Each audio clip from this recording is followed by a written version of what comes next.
రోజుల కిందట భార్గవ్ అనే సైదాపూర్ ఎస్ఐ ట్రైనింగ్ ఎస్ఐ విపరీతంగా మహేందర్ ను కొట్టడం జరిగింది. దాని మీద పోలీసు ఉన్నతాధికారులకు ఫిర్యాదు చేయడం జరిగింది. ఇక్కడ ఉన్న ఎస్సీ కమిషన్ కు, జాతీయ ఎస్సీ కమిషన్ కు, హ్యూమన్ రైట్స్ కూడా ఆయా ఫిర్యాదులు చేయడం జరిగింది.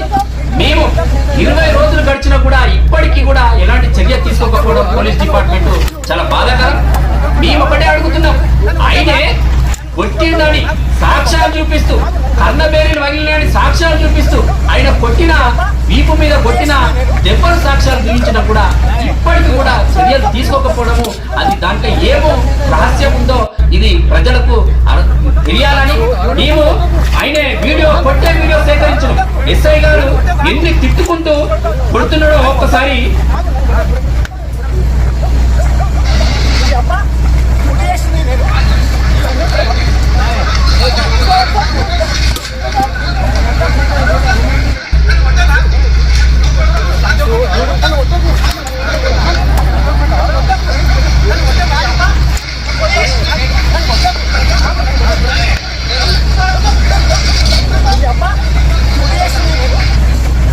ఎంత అంటే పోలీసులే ఆయనే ఉండగా కొట్టకు, నన్ను కొట్టకు అని బతిలాడుతున్నా కూడా ఆయన కొడుతూ మమ్మల్ని లంచగొడకంటావారా అని చెప్పి నీ అమ్మని అని బూతు మాటలు తిడుతూ, లంచగొడకని తిడుతూ మాట్లాడుతున్నాడు.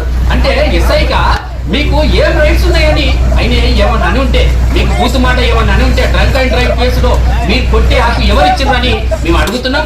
రాజ్యాంగంలో మీకు జీవించే హక్కు లేదా అని ఈ సందర్భంగా సూటిగా పోలీస్ డిపార్ట్మెంట్ లో మేము అడుగుతున్నాం. సిపి గారు మరి ఎందుకు దీని మీద చర్యలు తీసుకోవట్లేదు? ఇన్ని సాక్ష్యాలు చూస్తున్నా కూడా ఎందుకు చర్యలు తీసుకోవట్లేదని మేము ఈ సందర్భంగా తెలియజేస్తూ, ఆయన పైన కనుక చర్యలు తీసుకోకుంటే పోలీస్ డిపార్ట్మెంట్ లో ప్రజలకు పోలీస్ డిపార్ట్మెంట్ మీద నమ్మకం పోతుంది. ఎందుకనంటే రాష్ట్రం మొత్తం కూడా పోలీస్ డిపార్ట్మెంట్ అంటే ఒక గౌరవం ఉంది, ఒక నమ్మకం, బలమైన నమ్మకం ఉంది. ఆడికి పోతే న్యాయం జరుగుతుంది, పోలీస్ స్టేషన్ లో పోతే న్యాయం జరుగుతుంది అని అనుకుంటారు. కానీ ఇలా కొట్టి చావబాతారు అని చెప్పేసి ప్రజలలో ఒక భయం సృష్టించదని ఈ సందర్భంగా పోలీస్ డిపార్ట్మెంట్ కు సూచన చేస్తున్నా.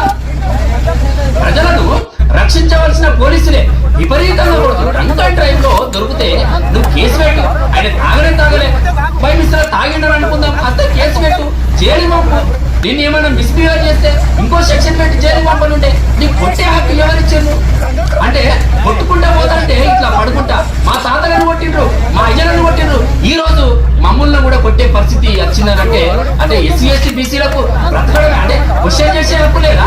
ఎస్సీ ఎస్టీ బీసీలు మైనారిటీలు ఇవాళ ప్రశ్నించే హక్కు లేదా? కాబట్టి ఈ సందర్భంగా మేము పోలీస్ డిపార్ట్మెంట్ కు ఒకటే, వెంటనే 20 రోజులు గడిచినా కూడా ఇప్పటికీ చర్యలు తీసుకోలేదు. వెంటనే ఆయనను చర్యలు తీసుకోవాలి. ఆయన మీద అటెంప్ట్ మర్డర్ కేసు నమోదు చేయాలి. ఎస్సీ ఎస్టీ కేసు బూతులు తిడుతున్నాడు, అరే లంచవాడుగా అని మాట్లాడుతున్నాడు, అరే నీ అమ్మ అని మాట్లాడుతున్నాడు. కాబట్టి ఇది ఎస్సీ ఎస్టీ అట్రాసిటీ కూడా అప్లికేబుల్ అవుతుందని అట్రాసిటీ కేసు కూడా నమోదు చేయాలని ఈ సందర్భంగా డిమాండ్ చేస్తాం.